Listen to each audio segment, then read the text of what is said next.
What is going on, guys? Today we are looking at 88 Alvarez. He is the new team of the group stage and he's coming in at just shy of 400,000 coins. He's a 4-star Argentinian from Man City and he can be striker, right wing or centre forward.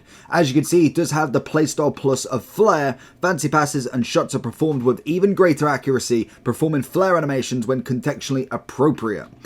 Not the greatest. Press proven as a normal playstyle as well as relentless and incisive pass, so he doesn't have no shooting ones, which is a shame, and he does have, or at least did have, an SBC of an 87 with relentless plus, and that one obviously had the others as the normal playstyle, so he had flair as a normal playstyle and they've just swapped it around.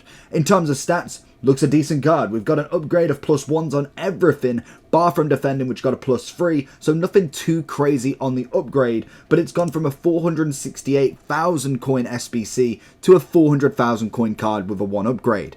Alvarez is available in some evolutions, but I'm pretty sure it is paid ones, so obviously if you went for that sort of route, then you obviously did manage to get a pretty decent deal out of it. So let's jump into him. He's got decent pace, decent shooting, great dribbling, and a little bit of physicality.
So going into the overall for Alvarez then, not a bad card, good pace, shooting wise was decent, got very unlucky in that. To be honest, the two players we played against were monstrously better. The first one we got very lucky, we went 4-0 down, we came back up, and Alvarez definitely had a part in it. He wasn't necessarily the key component. I felt like he was kind of really working very well with everybody else. The second game, we just very much got lucky to be in the game right until the end, and obviously unfortunately, with 1-0 down and you've got like 4 minutes left, of course they're going to pass around the back no matter what level they are. But in terms of what I got back from him, not a bad card whatsoever.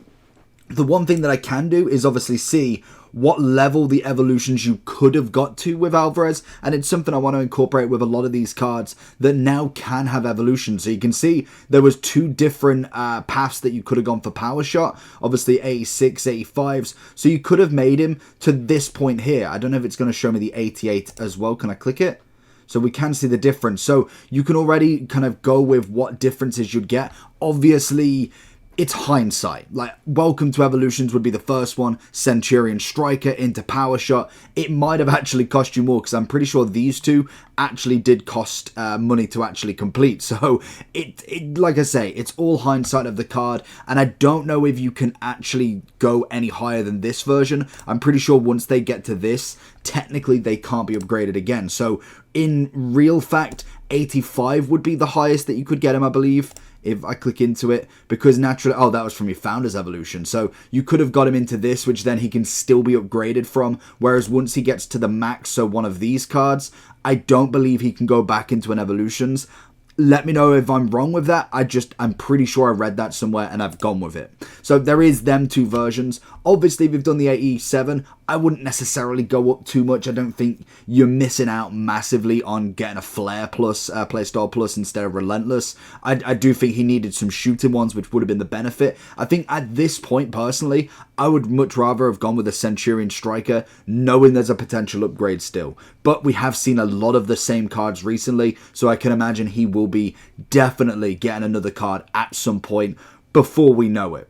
88 rated though, judging based on this card. If I was going for chemistry styles like we see here, Hunter is obviously going to be the number one. Keeps him mostly explosive, gives him that 95 pace and 95 shooting, does turn him into this 91 rated striker, which is always perfect, and just everything else is going to be fantastic with him. Passing's decent enough for a striker. You've obviously got a great amount of dribbling throughout the whole of it, to be fair to him, so any upgrade on top of this card is already, no questions asked, got a decent dribbling. He'll have to have at the minimum 91 to 92 composure. It's a phenomenal card, and most definitely later on in the year, you're going to really notice this with a 5-5 Alvarez at 94. That is going to be a card that is 100% incredible.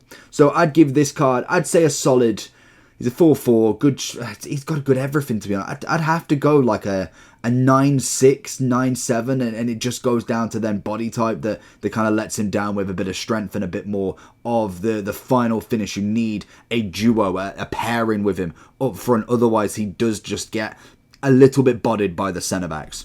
But that's about it. Let me know your thoughts.